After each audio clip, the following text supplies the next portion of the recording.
The message arrived on a cold Tuesday morning, a week before Christmas. Emma Mitchell, known in the business world as Emma Parker, read it twice, her perfectly manicured fingers frozen over her espresso. The tone was soft, even caring at first glance. But every syllable was wrapped in velvet cruelty. "Hi, sweetheart. I hope you're doing well. Olivia is bringing her fiancé home this Christmas. He's a senator now, so there will be lots of attention. We'd rather keep things simple and intimate this year. I'm sure you understand. Maybe next time. Love, Mom." Emma didn't respond. She stared out the window of her corner office on the 47th floor of the Summit Industries Tower in Midtown Manhattan. Snow fell gently across the skyline. Cars below moved like ants, and the city pulsed with a rhythm she'd come to master. She was the founder and CEO of one of the most powerful consulting firms on the East Coast. And yet, she still wasn't good enough to be invited home. Keep things simple. That was always the code. The Parker family had a very specific definition of simple. It meant wealthy, clean-cut, and politically useful. Emma didn't fit that mold 10 years ago when she walked out of her father's company with nothing but a vision and a fire in her chest. And apparently she still didn't now, even with her net worth in the billions and her company negotiating international trade deals. She took a sip of espresso, cold now, and leaned back in her chair. The leather creaked softly under her. Her assistant, Sarah, peeked through the glass door. "You have a 10 a.m. call with Global Tech's board. Want me to push it?" Emma shook her head. "No. Let's get it done." But even as she spoke, her thoughts drifted backward, toward the last Christmas she had been home. 10 years ago. It had been a disaster. She was 24, fresh out of Wharton, and had just told her father she was turning down a cushy executive position at Parker Financial. Instead, she was starting her own firm. Her father's eyes narrowed, his voice clipped and sharp. "What kind of nonsense is this? You want to throw away everything I built to chase a dream?" Olivia had laughed. Of course she did. With her perfect blonde curls and law degree from Yale, she was the golden child. "Emma's always been the artsy one," she had said, smirking. "Maybe she wants to start a wellness blog, or sell inspirational quotes on Instagram." Emma had left the dinner table early that night. She remembered sitting alone in her old bedroom, her suitcase half-packed, wondering if she was making a mistake, wondering if she was enough. But she did it anyway. She lived in a studio apartment with no heating for the first 2 years. She maxed out every credit card she had. She worked 18-hour days, ate ramen noodles for dinner, and pitched to 100 clients before one said yes. That one yes turned into 5. 5 turned into 50. 10 years later, Summit Industries was advising Fortune 100 companies and reshaping markets. But none of that ever mattered to her family. They never called to ask how she was doing. They never invited her to weddings, to anniversaries, to birthdays. She watched from afar as Olivia got promoted, engaged, and splashed across social media and magazine features with captions like, "The Parker Family Legacy." Emma's name was never mentioned. Until now. The irony burned. The woman they ignored had built the company their firm was now desperate to partner with. Parker Financial had been flailing in international growth strategies for years. Emma's team had received their pitch just last week, filed neatly under urgent, with a dozen follow-up emails from their head of expansion. None of them knew the CEO of Summit was the same Emma Parker. They had discarded like old news. Emma tapped her phone and opened another message. This one was from Olivia.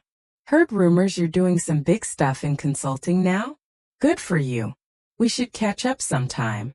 We're hosting the senator's family over the holidays, so it's a bit hectic.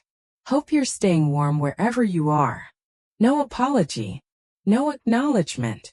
Just the same old patronizing smile, this time digital. Emma's lips curved into something between a laugh and a grimace. "Staying warm," she whispered. "Yeah, I'm doing just fine." Her office door opened again. Sarah stepped in holding a sleek iPad. "Emma, there's something you should see." She handed over the device. On the screen was a forwarded email chain, one that included a revised partnership offer from Parker Financial. They were upping their offer, practically begging for a contract now. Emma's eyes scanned the header, then the list of signatories. Her father's name was at the top. She took a deep breath, then spoke slowly, deliberately. "Sarah, schedule the negotiation for next Friday. In person. Here in the boardroom." Sarah hesitated. "You want them all to come here? The Parkers?" "Yes. All of them. Make it sound like a major opportunity they can't miss. I want my mother, my father, and Olivia." Her voice was cool, even. Sarah blinked, then nodded. "Understood." As she left, Emma leaned back again and let her eyes drift toward the skyline. The snow had thickened, blanketing the city in white. The world had changed since she last sat at that dinner table. And so had she. They thought she was invisible. Next Friday, she would remind them exactly who Emma Parker had become. Emma hadn't stepped foot in a room with all three of them in nearly a decade. Not since the night she'd walked out, her pride shredded, her ambition laughed at by her own blood. Even now, as the snow outside whispered against the windows of her penthouse, the memory returned. Uninvited, vivid, and sharp. 10 years ago, she had shown them her pitch deck. Slides meticulously prepared, sleepless nights poured into every detail. She believed foolishly that they would be proud. Instead, her father had looked at it once, then back at her like she was a child pretending to play grown-up. "Emma," he'd said, voice heavy with disappointment, "this isn't a real company. You're playing at independence. But when it falls apart, remember where home is." She had stared at him across the dining table, mahogany polished, long enough to seat 20 but still too small to contain his ego.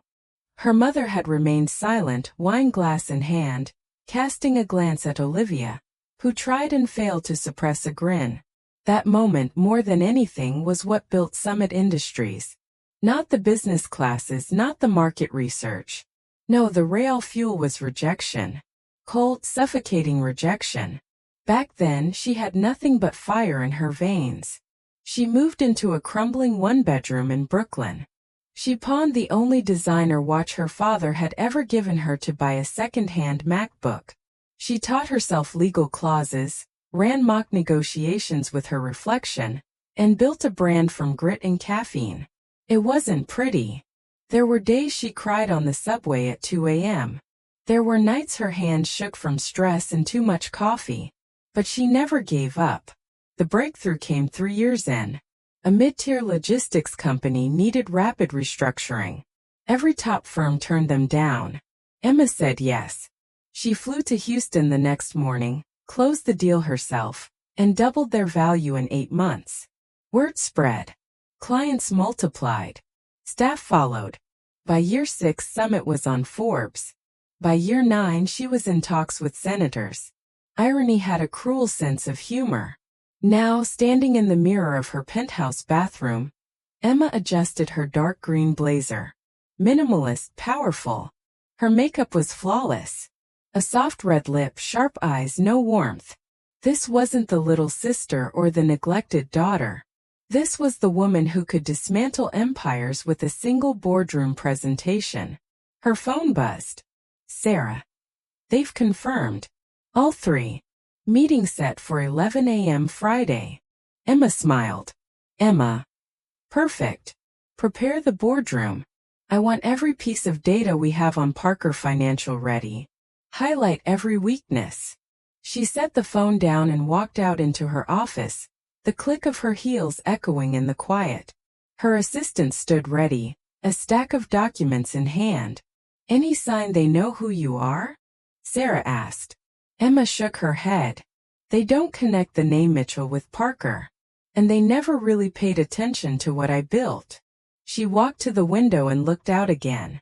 Below, the city shimmered under the white dust of snow. Everything looked peaceful. But she knew better. Stillness always came before the storm. Friday, the confrontation begins. The boardroom was a cathedral of glass and marble. Imposing, clinical, cold. Just the way Emma liked it. She stood at the head of the table, arms crossed as the Parkers walked in. Her father, William Parker, looked as regal as ever in a navy suit that cost more than most people's rent. Olivia followed, radiant in a cream trench coat, her left hand casually displaying a diamond the size of a marble. Their mother trailed behind in pearls and a distant smile. None of them recognized her. Emma didn't flinch. She watched them sit, watched their eyes scan the room, still assuming she was someone's assistant. She nodded at Sarah, who started the meeting without preamble. "Thank you for coming. As discussed, you're here to negotiate a potential partnership with Summit Industries. The CEO will be leading this conversation." William Parker raised an eyebrow. "And where is he?" The door clicked closed behind Sarah. Emma stepped forward. "I'm here," she said. The room fell silent. William blinked. Olivia tilted her head slightly, confusion clouding her perfect features. Their mother gasped, barely audible, but it cracked through the silence like a whip. "You," Olivia said slowly. "You're the CEO?" Emma's voice was cool. "That's right." William leaned forward, a frown tightening his jaw. "So, Summit Industries, that's you? You're Mitchell." Emma nodded. "I changed my name after I left home. I built this company from the ground up. Every division, every strategy, every client. You're sitting in what I created." Silence again. Then William chuckled. A short, bitter sound. "So this is some sort of revenge play?" "No," Emma replied. "This is business. But if you're asking whether I enjoy the irony, then yes. Tremendously." Olivia finally found her voice. "You tricked us into coming here." Emma met her gaze directly. "You offered me nothing when I had nothing. And now you want everything because I have something. I didn't trick you. I just let you walk into the room blind, like you always have." Their mother finally spoke. "Emma, sweetheart. We didn't know." Emma's eyes softened for the briefest moment, but only for a breath. "You didn't care to know. There's a difference." William tried to recover. "We're here for a deal. Let's keep emotions out of it." Emma smiled. "Agreed. Let's talk numbers. And weaknesses." She clicked a remote. The projector lit up. Slide after slide displayed Parker Financial's declining overseas revenue, unstable digital infrastructure, and outdated client engagement strategies. "This is what I see when I look at your company," she said. "And this," she pointed to the corner of the screen, where a red arrow plunged downward, "is where you're headed unless you find a partner with a modern approach." Olivia sat stiffly, arms crossed. Emma continued. "We'll help, but on my terms. Full consulting control for the next 18 months. My team in your boardroom twice a week. And no veto power from any Parker family member." William's face flushed red. "That's outrageous." Emma shrugged. "That's the offer. You can't just." "I can," she said calmly. "Because you came to me." The silence that followed felt heavier than all the years they had ignored her. Emma closed the laptop. "You have until Monday to decide." Then she walked out, leaving them speechless in the room she now owned. Monday came with an eerie stillness. Emma sat in her office, the city skyline stretching endlessly behind her. The snow had stopped. Everything was crisp and white like a reset. But her mind wasn't calm. It was sharp, poised. She knew they'd come back. Pride would keep them quiet. Desperation would make them obedient. At 10:07 a.m. her assistant entered, voice hushed. "They're here." Emma nodded. "Send them in." The Parkers walked in slower this time. Less arrogance, more calculation. William's tie was slightly crooked, a detail Emma noted with satisfaction. Olivia didn't speak. Their mother for once looked uncertain. William cleared his throat and spoke first. We accept the terms. With one revision. You'll report directly to me for final approvals. Emma leaned back in her chair, hands steepled. Her voice was even. Then we have no deal. You're bluffing, Olivia snapped. You don't want this to fall through. Emma's eyes cut to her like a scalpel. You think I built a billion-dollar firm to still need permission from a man who called me a failure? The silence was deafening. William tried again. This isn't personal. It is to me, Emma said quietly. And you don't get to define my value anymore. Their mother finally spoke. Emma, please. We can't lose this. There it was, the first real sign of humility, of truth. Emma looked down at the folder in front of her. She opened it, flipped to the final page and slid the contract across the table. Sign it. As is. Or walk away. William hesitated. Then slowly he picked up the pen. As he signed his name, Emma didn't smile. She didn't blink. She simply watched him hand her everything he once refused to believe she could earn. The deal was done. Later that week, Olivia's game. But Emma knew better than to trust the silence that followed. Power like this, it never came without a price. And the Parkers didn't go quietly.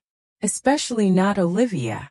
3 days after the contract was signed, Emma received an anonymous tip. A data leak. Someone had funneled confidential reports out of Summit's secure servers. She didn't panic. She investigated. Her cybersecurity chief worked overnight. And the answer came back with brutal clarity. The breach had come from a temporary consultant, one personally referred by Olivia. Emma didn't flinch. She didn't storm into Olivia's office. She invited her to lunch. They met at a rooftop restaurant in Midtown.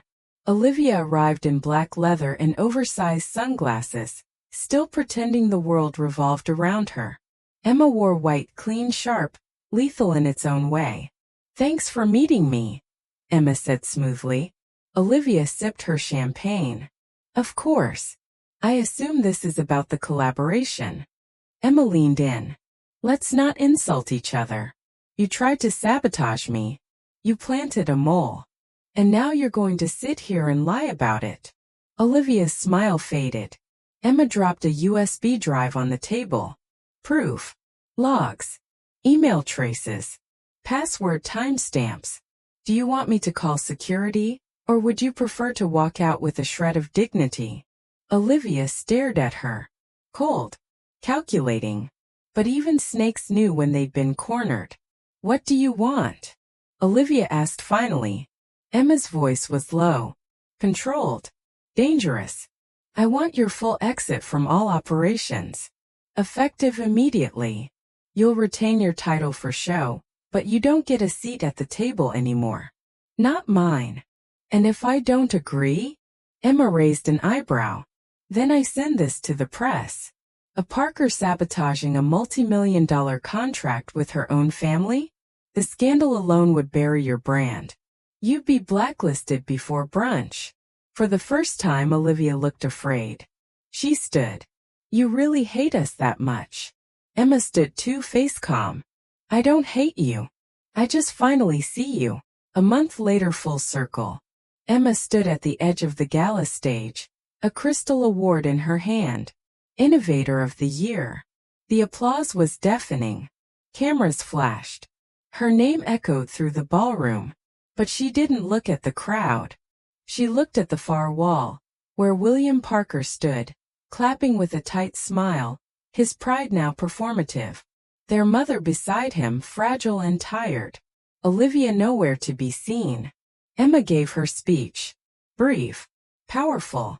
When I started Summit, I had nothing but an idea, and a lot of people telling me I wasn't enough.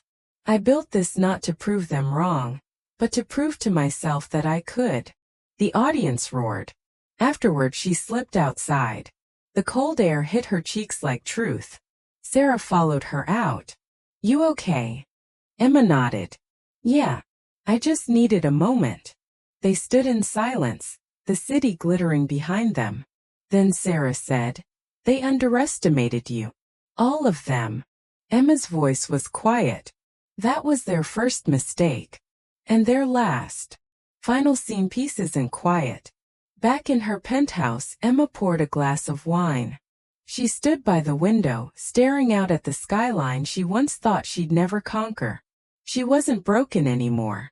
She wasn't begging for approval. She was the storm they never saw coming. And now, they'd never forget her name again. Not because she was a Parker, but because she had rewritten the meaning of it forever. Emma didn't slow down. Within 2 months, Summit had doubled its client base. Headlines hailed her as a visionary. Investors who once ignored her now fought for her time. But she hadn't forgotten what this was all built on: betrayal. And it wasn't over yet. William Parker, still listed as senior partner, began stirring trouble behind closed doors, questioning decisions, blocking minor approvals, trying to chip away at her authority. Emma let him. At least for a while. She waited until the board meeting. Quarterly review, 23 people in one glass room. William sat smugly, unaware of what was coming. Halfway through his passive-aggressive slide presentation, Emma stood up. "Before we proceed," she said, "I'd like to introduce a motion." Everyone turned. She dropped a thick folder on the table. Financial irregularities, misuse of company funds, falsified consultant records. All traced back to William. Gasps. Emma's voice was calm. "This is a formal request for William Parker's removal from the advisory board and revocation of executive rights, effective immediately." William's face turned ashen. "This is absurd." "It's truth," Emma interrupted. "Signed off by compliance. Verified by 2 third-party auditors. The vote wasn't even close. He was out." He stormed out of the building that same day, but not before turning to Emma with venom in his voice. "You were nothing without this family." Emma didn't even blink. "That's exactly why I had to burn the name to the ground to build something real." After William's fall, Olivia resurfaced. She launched a new startup, Phoenix 88. Flashy, loud, suspiciously similar in vision to Summit's next initiative, AI-powered environmental analytics. Emma didn't react, at least not publicly, but she quietly sent her legal team digging. Patents, IP trails, team poaching, and what they found was damning. Olivia had copied not only Summit's product outline but used a former intern, still under NDA, as her CTO. Emma didn't sue right away. Instead, she visited her mother. They sat in the winter garden. Her mother looked tired, as if aging had finally caught up to the bitterness she wore like perfume. "Olivia's going to lose everything," Emma said simply. Her mother sighed. "You don't have to destroy her." "She tried to destroy me," Emma said. "You all did. You've already won. Isn't that enough?" Emma looked her mother in the eye. "I don't want revenge anymore," she said. "I want peace. But peace can't exist where deceit is protected." A week later, Emma filed the lawsuit. It made headlines. Investors pulled out of Olivia's startup overnight. Phoenix 88 never launched. The Parker siblings, once the city's elite tech royalty, had become shadows of their former selves. And Emma? She was just getting started. A year passed. Emma stood before a packed auditorium. Students, innovators, dreamers. She was keynote speaker at the Global Women in Tech Conference. She told her story, not as revenge, but as blueprint. "I was told I was too quiet, too sensitive, too emotional to lead. But I wasn't too emotional. I was just surrounded by people too afraid of truth." She paused. "You don't need their legacy. You can build your own." The crowd erupted. Afterward, a young girl approached her. Maybe 19. Nervous. "My family won't support me if I don't take the path they planned." "How did you do it?" Emma smiled gently. "I stopped asking for permission." That night, back in her penthouse, Emma poured herself a drink. Not to celebrate, but to reflect. She had everything they said she'd never have. Power. Respect. Her own name, no longer a shadow of theirs. And the Parkers? They still existed. But as cautionary tales, not legends. She walked to her office, pulled out the original contract Summit was founded on, and framed it. Not for pride. For proof. Proof that bloodlines mean nothing if they're built on silence. That you can rise higher when you stop trying to belong and start demanding your space. Emma didn't burn bridges. She built empires on their ashes. And from this summit she saw clearly. The next mountain was hers to choose.